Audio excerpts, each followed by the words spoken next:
지금 렘넌트의 땅끝은 뭘까요? Ano nga bang dulo ng daigdig para sa mga remnants ngayon?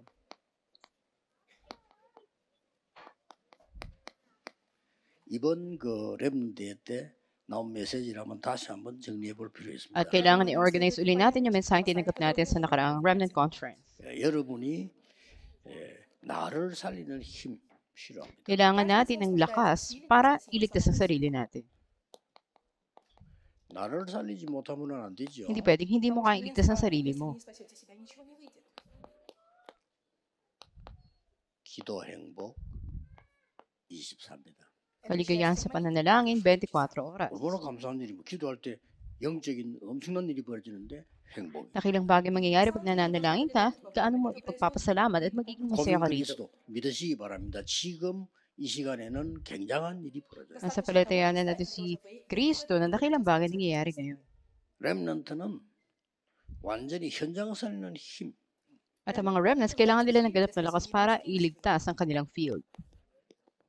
가지고 있어야 됩니다. Dapat meron sila nito. 기도 능력 25. 25 oras, ito yung lakas sa pananalangin. 우리 능력이 아닙니다. 위에서 내는 25. Hindi natin to sariling lakas, ito yung lakas na mula sa itaas. 기도로 지금 믿으셔야 At 돼요. ngayon, sampalatayanan nyo to sa panalangin. 왜냐? 요셉이 믿었는데 그대로 되죠. Si Joseph, sinampalatayanan niya to at nangyari. 성경에 언약이 전달되고 믿었는데 그대로 안 된 게 하나도 없어요. At ang tipan, wala ni isa man na hindi natupad. 완전히 여러분은 시대 살리는 힘. At ganap na lakas para inyong iligtas ang panahon. 기도는 하나님이 완성시키는 기도의 완성 영원. Ang kaganapan ng panalangin, ito yung magpawalang hanggan. 평생 잡아야 될 언약입니다. 그걸 붙잡고. At ito yung mga pangako o tipan na pangahawakan natin mula sa Remnant Conference. 세상 살리는 힘 가지고 나와야지. At kailangan meron din kayong lakas para iligtas nyo ang daigdig, ang mundo. 이것은 이제 24, 25 영혼이라는 거를 조금만 실행하면 되는 겁니다. At kahit na kaunti, ay apply nyo lang 24, 25 oras at walang hanggan. 여기서는 이제 이 변화하는 힘을 하나님이 주시죠. At bibigyan kayo ng lakas ng Diyos para magkaroon ng 그리고 pagbabago. 10가지 비밀 얘기했습니다. At may ilang mga misteryo na ating sasabihin. 한마디로 Sa isang salita, 미래입니다. ito ang hinaharap. 렘넌트의 땅끝은 뭐냐? Ano ba ang dulo na daigdig para sa mga remnants? 미래를 보는 겁니다. Ito yung makita nila ang hinaharap. 렘넌트의 땅끝은 뭐냐? 미래를 준비. Ano yung dulo na daigdig para sa mga remnants? Ito yung paghahanda para sa kinabukasan. 고생한 만큼 이익입니다. 안 빠지면. At kahit na meron kang mga kahirapan ngayon, kung hindi ka lang babagsak, 환경이 안 좋은 만큼 이익입니다. ay magtatagumpay ka kahit hindi maganda yung sitwasyon mo.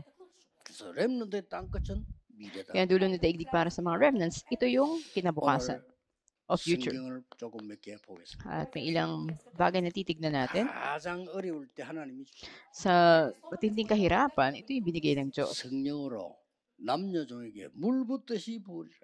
At una, ibubus ang Espiritu ng Diyos sa mga palalaki at 너희 kababaihan. 자녀는 예언할 것이다. At ang inyong mga anak ay magpupropesiya. 늙은이는 꿈을 꾸리라. Ang mga nakatatanda ay magkakaroon ng mga panaginip. 젊은이는 환상을 보리라. Mga nakababata ay makakakita ng mga pangitain. 분명히 말씀. 이게 미래입니다. Malino na sinabi ito. Ito ang 예수님이 kinabukasan. 직접 설명하셨어요. At direkta na ito ipinaliwanag ng Panginoong 예수님이 Jesus. 뭐라고 약속하십니까? Anong ipinangako niya? 요한복음 14장 16절에 보혜사 성령이 너희에게 임하면 너희와 언제요? 영원히 함께. Juan 14:16, darating sa inyo ang mga aliwang banal na Espiritu at sa inyo magpawalang hanggan. 요한복음 14장 26절은 뭐라고 돼 있죠? At sa Juan 14:26, 모든 것을 생각나게 하시고 at ang lahat ng bagay papaalala niya sa inyo. 그렇게 약속하셨어요. Ito yung pinangako niya. 16장 13절에 뭐라고 했죠? At sa 16:13 naman, 성령이 너희 임하면 장래일을 알게. pag dumating sa inyo ang banal na Espiritu, ipakikita niya yung mga bagay na magaganap. 그리고 이 성취가 어떻게 되었냐니까 At ikatlo, anong katuparan nito? 성취되기 시작했죠. Masisimulang magkaroon ng katuparan. 사도행전 10절 18절 약속한 그대로 성취. Sa mga gawa 2:17 hanggang 18, ayon sa ipinangako ay naganap 이게 ito. 오늘 말씀 받는 거고 내일 예배하는 겁니다. Ngayon tatanggap kayo ng mensahe bukas sa iyong pagsamba. 렘넌트는 지금 응답이 중요한 거 아니에요. Hindi mahalaga ang sagot ngayon para sa mga 여러분 미래를 remnants. 보는 거. Dapat makita nyo ang hinaharap 그걸 절대 놓치면 안 돼. at huwag nyo itong mabitawan. 반드시 이 미래에 대한 중요한 게 있기 때문에 성취되기. Dahil napakahalaga na ito para sa hinaharap, kaya't ito'y tiyak na 약간 matutupad. 예수님께서 여정도 얘기했죠. At sa ganito ay binahagi ng Panginoong Jesus 예루살렘 sa Jerusalem. 가장 가까이 있는 데서 성취. Ito yung pinakamalapit. 유다, Ang Huda, 사마리아, Samaria, 땅끝 그래서 at dulo ng daigdig. 이렇게 성취가 되는 거죠. Ganito ito natupad. 자 그렇다면 우리 렘넌트들은 한번 예수님께서 한 일정을 볼 필요 있어요. Dapat din nating makita paano yung daloy ng misteryo ng 저는 Panginoong 옛날에 Jesus. 지금 전도운동 같이 하는 사람들도 없고 도와주는 할 때는 혼자 했어요. Noon ako, wala akong makasama at mag-isa lang ako. 예수님께서 공생의 3년 무엇을 가르쳤느냐? At sa 3 taon pagmiministeryo ng Panginoong Jesus, ano itinuro niya? 하나만 딱 약속했어요. Isa lang ay pinangako niya. 공생의 3년 동안에는 싹 다 바꿀 거예요. Sa loob ng 3 taon, ibinahagi niya lahat ng dapat baguhin. 근데 오늘날 세계교회는 예수님 바꾸라는 거 안 바꾸고 다 갖고 있어요. Pero ngayon ng mga simbahan, hindi tinuturo ano yung mga dapat baguhin. 예수님 Nananatiling 하나만 taglay 약속. nila ito, pero si Jesus isa lang ang ipinangako niya. 성령으로. Sa pamamagitan ng banal na spirito ay sasamahan kayo. 그러고는 예수님께서 40일 동안 설명. 40 araw na ipinaliwanag niya ito. Ano? 여러분이 40이란 말은 날짜가 중요한 거 아닙니다. 하나님 보좌의 나라 일이 임하도록 기다리는. Hindi ang 40 araw ang mahalaga. Ito yung paghihintay nila upang dumating ang kaharian ng trono 그냥 ng Diyos. 기다리면 힘드니까 누리면서 기다리는. Hindi madali na maghintay, kaya habang nararanasan ito, hinihintay mo yung pangako. 특히 우리 렘넌트들은 Lalo 기다리는. na mga remnants, dapat maghintay. 이 언약을 붙잡고 10일 동안 기도했는데 어떤 일이 벌어졌어요? Panghawakan nyo to at sa loob ng 10 taon, 10 araw, ano nangyari? 오순절 날이 Dumating ang araw ng Pentecostes. 사실은 끝입니다. Sa katotohanan, ito na yung 미래가 katapusan. 보기 다 보였죠. Pag nakita mo na yung kinabukasan o hinaharap, nakita mo na lahat. Mula dito, 예배가 살아나. magkakaroon ng buhay ang pagsamba. 사도행전 42절. Mga gawa 2:42. 예배가 살아나. Mabubuhayan ang 사도의 pagsamba. 가르침을 받아. Tinagap nila ang turo ng mga 렘넌트는 apostol. 이렇게 가면 됩니다. Ganito ang gawin niyo mga remnants. 자, 드디어 사도행전 46, 47절에 말씀이 성취돼요. 날마다 성전에서 날마다 집에서. 2:46 hanggang 47, araw-araw sa kanilang mga tahanan nagkakatipon sila.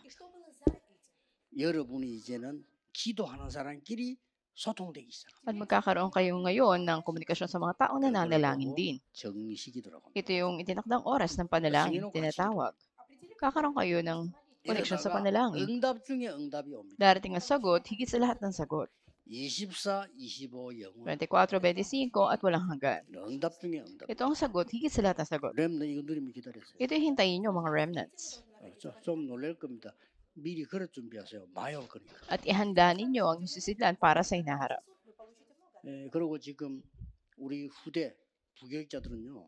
여러분 사역은 크기 때문에 준비하세요. Na maraming bagay ang darating sa inyo. Ganun din yung mga assistant pastors natin, yung ministeryo para sa mga susunod na henerasyon. Paghandaan ninyo. 그래서 하나님이 5천 종족 살리고 남는 게 이제 여러분 손에 있습니다. At nasa kamay ninyo ang pagliligtas ng Diyos sa 5,000 mga tribo. 중요한 답을 찾아서 우리 렘넌트들이 지금 이 시간도 성취되고 있습니다. Hanapin niyo ang mahalagang mga sagot na hanggang ngayon ay tinutupad ng Diyos sa mga remnants. Manalangin tayo. 렘넌트에게 은혜 주신 하나님 Sa 감사를 Diyos 드립니다. nagbigay na biyaya sa mga remnants, salamat po. 미래를 준비하고 보는 렘넌트들이 되게 Kaya niyo sila 하옵소서. maging mga remnants na naghahanda at 예수 nakikita ang 그리스도 hinaharap. 이름으로 Ito kami dalangin sa 기도하옵나이다. pangalan ng Panginoon Kristo. Amen.